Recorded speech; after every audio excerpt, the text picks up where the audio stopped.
10 de la mañana con 4 minutitos, ¿cómo están? Bienvenidos a este Esclave de Día, martes 27 de diciembre. Soy Fran Huerta y voy a estar acompañándote durante esta hora de programa, este último martes del año. Estamos preparados para tener un programazo para ti el día de hoy, ya que vamos a estar con Darío Quiroga en los próximos minutos, sociólogo, miembro de La Cosa Nostra, por supuesto, para conversar de hartas cosas, conversar respecto al proceso constituyente, lo que se está viviendo, las propuestas que ya se están entregando y por supuesto también este tercer round de el proceso que se ha vivido para elegir a un fiscal nacional. Está interesante toda la movida, así que esto ocurre ya en la última milla de 2022, porque ya queda poquito para que también ahí se tomen vacaciones los políticos, así que vamos a ver cuál es la jugada en estos últimos días que quedan. A esta hora, Francisca Huerta nos comenta lo que es clave. Lo que es clave, por supuesto, a esta hora es tener diversas conversaciones, temas interesantes que tenemos preparados para ti, y es por eso que ya estamos con Darío Quiroga, sociólogo. No es que le haya serruchado el piso a Alberto Mayol, son amigos, así que no tienen problema en compartir el asiento. Alberto ya está en España. Sí. Muy bien que se vaya a España. ¿Cómo estás, Darío? Bien, súper bien. Bienvenido. Ayer tuvimos un taller, hacemos un taller los lunes con Alberto. Y entonces las últimas 2 semanas lo habíamos hecho híbrido, porque estaba acá. Sí. Entonces yo antes de eso dije, oye, qué entretenido que venís y todo eso. Sí. Pero en realidad hacerlo híbrido finalmente fue un cacho. Así que ayer le dije que bueno que estás de vuelta. Él en su, en su tranquilidad de Valencia, yo en mi casa con fibra óptica ambos. Tal cual. Funcionando perfectamente. No, ustedes son ahí los reyes de la era digital de las comunicaciones. O sea, ahí con La Cosa Nostra, yo te decía, yo me angustio cuando no escucho el podcast, porque claro, hay que tomarse el tiempo. No es un podcast cualquiera, es un podcast que hay que digerirlo, y también de repente uno dice, ¿cómo fue este análisis que dijo ahí Fernando Paulsen, y tenés que volverte, y uno lo analiza de diferentes formas, pero hay algunos temas que no son para analizarlo personalmente. Hay algo ya mucho más global, y partamos por fiscal nacional. ¿Qué está pasando? ¿La tercera es la vencida, dicen por ahí?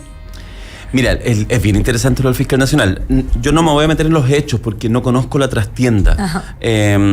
Pero, ¿sabes qué? Yo creo que hay un tema de época, lo hemos hablado tanto, y lo estamos un poco conversando ahora, que hay temas que más allá de los hechos particulares, de las razones específicas, alguien podrá, seguro cuando ya a la tercera, cuarta o quinta vez se defina quién finalmente va a ser él o la fiscal nacional, seguramente uno podrá hacer la crónica. Y de hecho, con el paso del tiempo uno podrá decir, por esto se cayó Morales, por esto se cayó Marta Herrera, etcétera. Pero fíjate que más allá de eso, es primera vez, tú lo sabes, que se rechaza, y ahora de manera doble.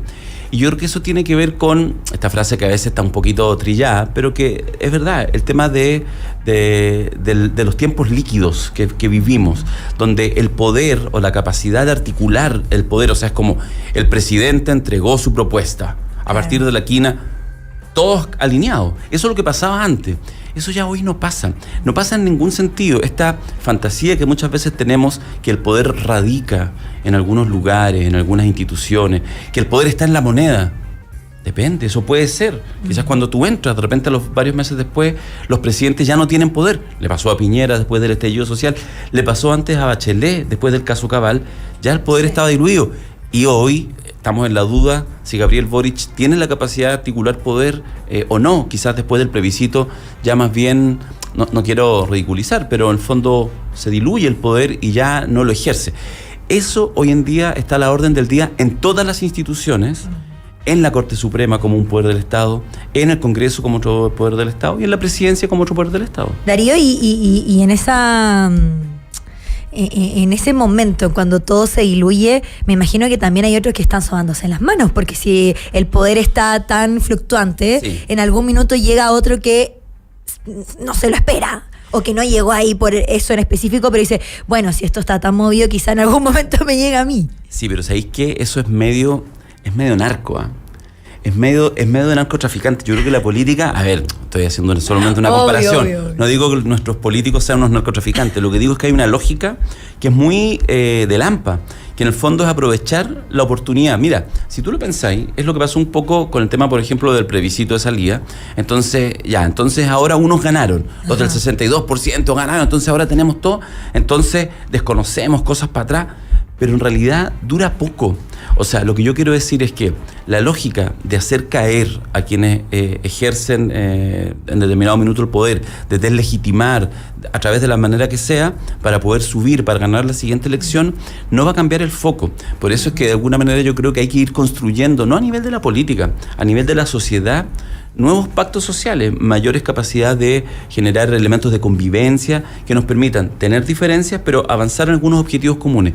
Yo creo que la política en Chile pasa un muy mal momento, no un sector político, la política. En general. ¿Sabéis por qué? Porque la política, yo creo que desde hace un buen tiempo ya no ha sido capaz de representar adecuadamente los intereses de la ciudadanía. Hay una desconexión que es más estructural, no tiene que ver solamente con un tema de la gente izquierda sabe leer bien, la gente derecha sabe leer mal o viceversa, sino más bien con una cierta desconexión que yo creo que hoy, fíjate, se vuelve a repetir, donde nuevamente es la clase política que está como en un lugar administrando lo que ellos entienden que quiere la ciudadanía, pero sin vasos comunicantes con la ciudadanía.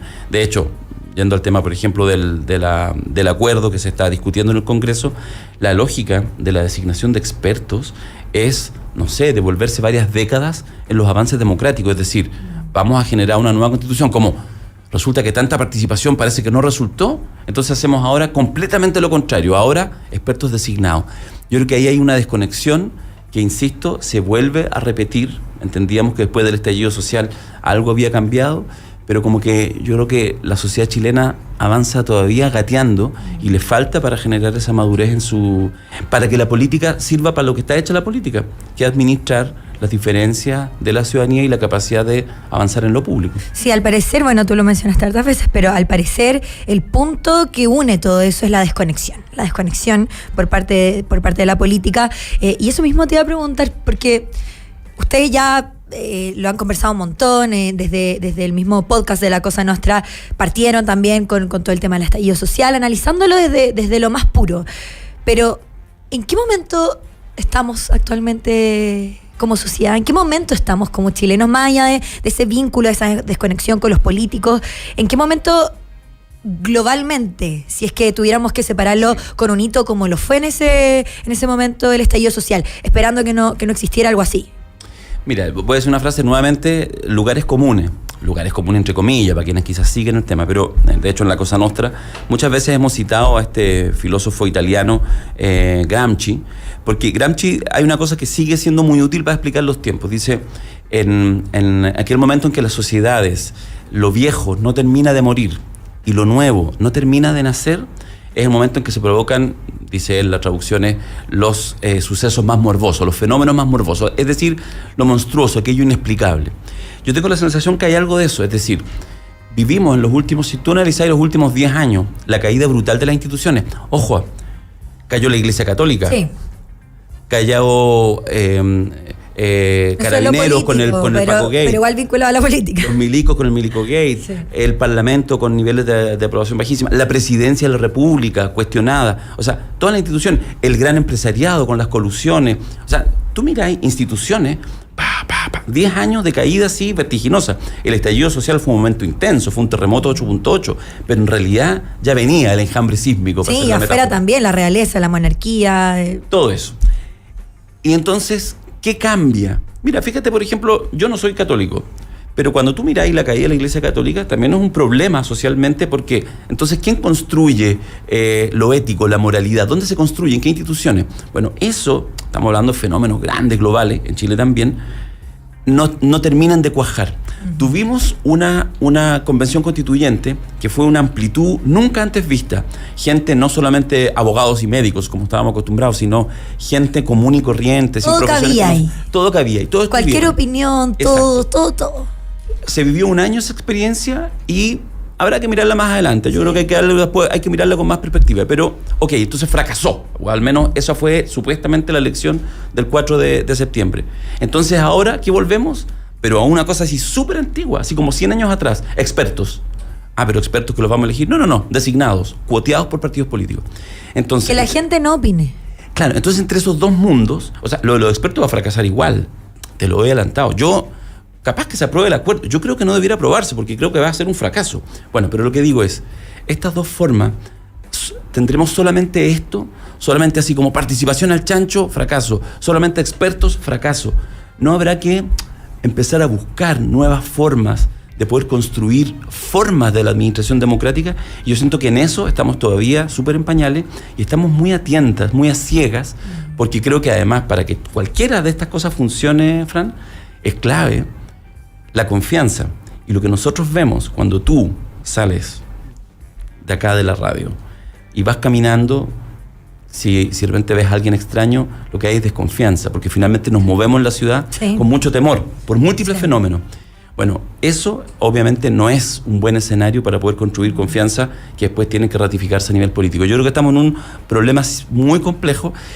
Al menos lo único que digo es que lo que no hay que hacer es tratar de tapar el sol con una mano y tratar más bien de entender cuáles son los fenómenos y cómo logramos construir redes más poderosas de asociatividad y de politización en la sociedad. Hoy estamos hablando con Darío Quiroga, sociólogo, miembro fundador de la Cosa Nostra. Y Darío, tú decías que tienes esa sensación de que este acuerdo no va a resultar. ¿Cuáles son los indicios de partida ya no creer eso? O sea, bueno, de hecho, para que lo sepa la gente, la razón por la cual ayer entra por el Senado, el acuerdo iba a entrar por la Cámara de Diputados, porque lo hacía más amplio. Sí. En la Cámara de Diputados hay una mayor representación de fuerzas políticas, en el Senado hay menos. Hay varios partidos importantes. Por de pronto el partido del presidente, Convergencia Social, no tiene un senador, no tiene representación en el Senado, o sea, es más amplio. ¿Y por qué finalmente a última hora los partidos se dan cuenta que ya a nivel de los diputados y diputadas empiezan a haber críticas? Porque claro, una cosa es el acuerdo, que tú lo armas, así como ya, bueno, ok, ya. Y de repente tú dices, ¿cómo le explico esto? Entonces tú dices, ya, ¿y cómo vamos a elegir los expertos? No, la verdad que no los vamos a elegir, los vamos a designar nosotros. Ya, pero no va a haber un órgano que se elige, que es como estos 50 que se eligen. Sí, se eligen, pero se eligen después, cuando ya la comisión de expertos lleva 5 meses funcionando, desde enero a mayo, recién a los otros los elegimos en abril y se suman. Entonces uno podría decir, bueno, y si esos electos que representan el conjunto de la ciudadanía, esos 50 electos, llegan y no les gusta el trabajo de esos expertos designados, ¿pueden cambiarlo? No mucho, poquito, pueden cambiar, pero unas poquitas cosas. Ya, entonces el órgano fundamental es el de los designados. Bueno. El de los expertos. El de los expertos designados. Eso que yo digo así un poco de manera más caricaturesca es el acuerdo. Sí. Cuando un diputado... Está súper bien representado, porque muchas veces durante la semana con la información de los medios no nos damos tantas vueltas, pero realmente eso es lo que es. O sea, eso es.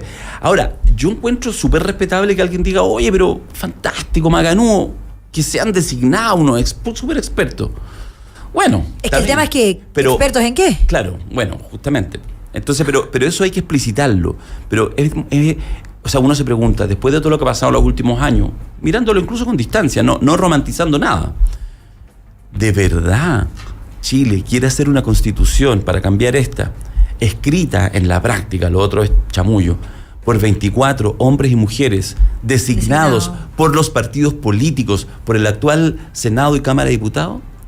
Yo creo que no. Entonces, vuelvo a decir, ya la razón que ayer haya entrado esto por el Senado, la discusión, y no por la Cámara de Diputados, es un intento de los partidos que vieron que se estaba enredando y dijeron, bueno, vamos con el Senado, que somos menos, que estamos más ordenaditos y vamos a tratar de zanjarlo por ahí. Yo creo que va a pasar rápido por el Senado. Pero yo creo que cuando llegue a la Cámara de Diputados va a haber muchas indicaciones, entre otras, gente que ha dicho, bienvenidos los especialistas, bienvenidos los expertos, pero no pueden ser designados, tienen que ser electos, si no, no tiene legitimidad. Puede tener legalidad, es legal hacer un proceso así. El problema en Chile no es la legalidad, es la legitimidad del proceso, y si esto finalmente de verdad nos va a servir para esto que se ha dicho tanto, crear la casa común para las próximas décadas. Darío, pero en ese sentido tú hablas de ahí terminabas con la interna, con lo que ocurre, bueno, dentro de este mismo juego político. Pero ¿qué es lo que quiere la gente? Porque tú dices, yo creo que la gente no quiere una constitución escrita en la base, al menos por los expertos.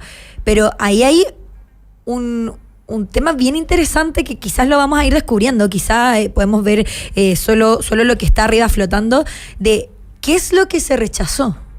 qué es lo que la gente quiere, porque hay un rechazo, bueno, perfecto, a lo que ocurrió antes, pero a lo mejor había cosas que sí se querían y esas cosas sí se pueden incorporar a este proceso nuevo. Yo tengo la sensación de que no es posible, por la cosa que ha pasado en los últimos años, que alguien pueda decir con algún nivel, digamos, de honestidad qué es lo que quiere la gente, porque a veces uno trata de proyectar. Yo tampoco me animaría a hacer eso.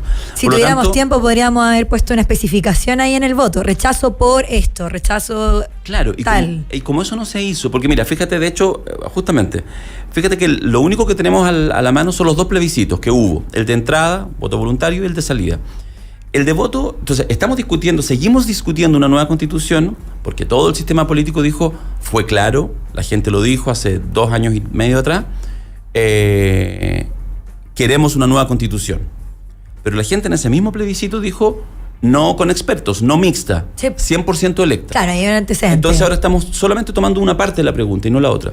Si esa pregunta en su conjunto ya no es válida, bueno, entonces quizás lo que hay que hacer es nuevamente un plebiscito de entrada preguntándole a la gente. Fíjate que yo quiero una nueva constitución, ajá, pero capaz que la sociedad chilena en su conjunto por ahora no lo tenga 100% claro y con un voto obligatorio quizás rechace. Y fíjate, nos quedemos incluso, al menos por ahora, con la constitución del 80.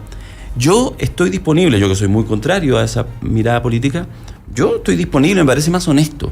Creo que es indispensable preguntarle a la ciudadanía. O sea, si no se genera un proceso que honre las 2 preguntas, no solo una, que se hizo en octubre del 2020, constitución, nueva constitución y 100% electa, los delegados, si no se respetan ambas preguntas, quizás lo que hay que hacer, que fíjate, es lo que propone también la extrema derecha, republicanos, yo en eso me parece que hasta son más honestos. Dicen, hagamos de nuevo una consulta, claro, hagámosla. Sería súper interesante. Y eventualmente, necesario. Y ahora seguramente haríamos incluso preguntas quizás más afinadas, quizás sería un plebiscito con alternativas súper específicas y con un itinerario claro qué pasa si después no se aprueba esto, no se aprueba lo otro. Que estos expertos sean electos por tal y tal, que estos expertos cumplan con qué aspectos, exactamente. En el fondo. Que sea más específica, sí, tal cual. Que se haga esa consulta y si efectivamente, y que haya por lo tanto un itinerario claro. Y esa pregunta será la que tendrá que...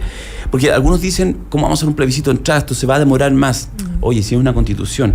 El gobierno está para gobernar cada día, tiene las herramientas para enfrentar y hacerse cargo, para administrar, los problemas que tenemos de delincuencia, el alza de los precios, los temas del empleo, todo, salud, educación.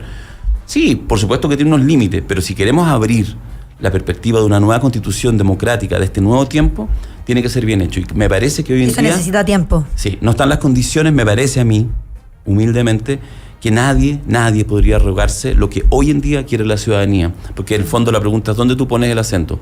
¿En el plebiscito de entrada, o en el plebiscito de salida, o en lo que tú crees, o en lo que tú quieres? Me parece que hoy la política, los y las políticas, lo que tienen que hacer para honrar la opinión de la ciudadanía es justamente volver a la fuente y consultarle. Esa es mi humilde opinión.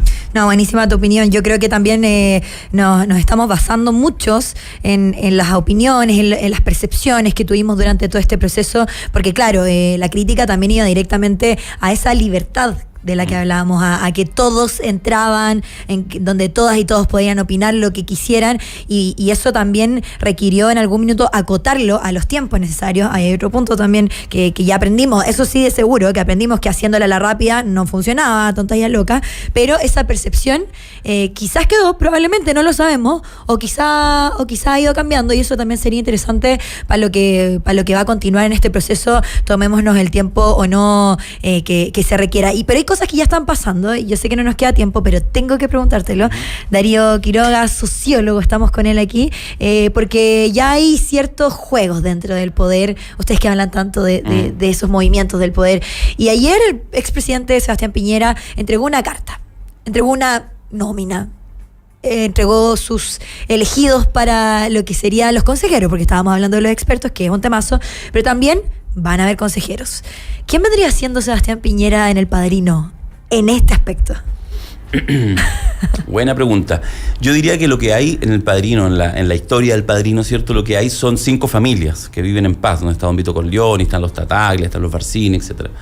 Y en algún minuto se acaba la paz. Y el minuto, y eso pasa específicamente con la mafia en todas partes del mundo, de repente se rompe un pequeño equilibrio, a veces por una casualidad o no, y queda, por una torpeza, me imagino. Por una torpeza, y queda la guerra salvaje total, sí. Y a todos se matan con todo y ya no saben en quién confiar. Yo tengo la sensación que estamos en ese minuto. Entonces, lo que están haciendo algunos, aprovechando el caos, generar algún negocio para su propio boliche. Cada uno lo está haciendo la derecha, lo están haciendo los amarillos, lo están haciendo los demócratas, lo están haciendo...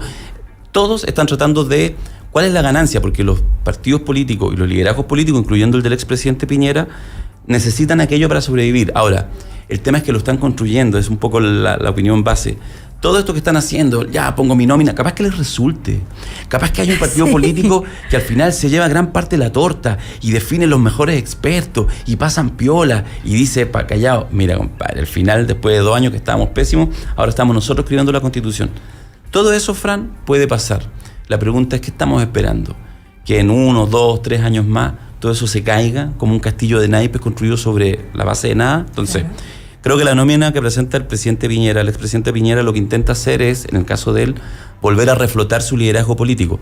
Quiere su propia revancha. Tiene para eso los recursos, tiene el tiempo, y en este minuto tiene incluso hasta la época. ¿Ah? ¿Cuánto va a durar eso? Cuando designen a los expertos y Piñera haya sugerido 3 expertos y empiezan a avanzar los expertos y al mes una buena investigación periodística de repente descubre que, oye, este experto lleva 30 años no pagando en Cachagua sus contribuciones de su casa. Y ya tienen que estar haciéndola, los colegas. Obvio. Ya están en eso. Entonces, tratar de inventarnos, después de todo lo que ha pasado, que los expertos son una cosa así como unos dioses ahí arriba, incólume, es dispararse en los pies. Sí. Yo creo que de verdad lo que está haciendo la clase política es aprovechando que ahora hay como un aturdimiento general, que la seguridad se copa toda la agenda y que por lo tanto la gente está cansada de todo. Pero, ¿cuánto va a durar eso? La gente está cansada en el día a día, pero cuando de repente mira, como decía el ex fiscal Gajardo, somos tontos hasta las 12 nomás, y de repente miran y dicen... Parece que nos están tonteando de nuevo y ahí reacciona. Sí, es interesantísimo porque el expresidente no se pone en la lista, al mismo. No. Sí, ya sabe que... No, si tonto no es. Dijo que quería. Sí. No, pero está esperando que Está esperando que otros lo digan, pero ¿no hay algún personaje que se te venga a la mente? Yo no soy tan experta en El Padrino. Alguien que esté en ese buen momento, pero después quizás que se le caiga el naipe. A los fanáticos ahí de la cosa fíjate nuestra. Que un personaje medio sutil, que en la primera entrega, que es Carlo Rizzi, que es el que trata de hacer su propio negocio y finalmente traiciona al padrino, es el yerno, el padrino está casado con su hija Connie, y después termina muy mal. Ese podría ser, pero todavía no lo sabemos, porque puede que termine bien. Capaz que termine bien, capaz que haga el negocio su vida y seamos nosotros los tontos. En una de esas, pues no sabemos, con él nunca se sabe, así que vamos a estar atentos a todo lo que tiene que ver con este proceso. Darío Quiroga, te pasaste. No, gracias. Buenísima columna. Bueno, ¿dónde te podemos encontrar también? ¿En tu cuenta de tu canal de YouTube? ¿En tus cuentas? Sí, en La Cosa Nostra. La Cosa Nostra, ahí a grandes rasgos. No soy tan millennial, así que no. En el Twitter, @Quiroga Calama. Está bien, perfecto. Sí, ahí siempre andan con sus andanzas los Cosa Nostra. Muchas gracias. Nosotros seguimos aquí en la 92.9, por supuesto, con muchos más temas como este, así que quédate con nosotros. Estás escuchando Es Clave por la 92.9 FM.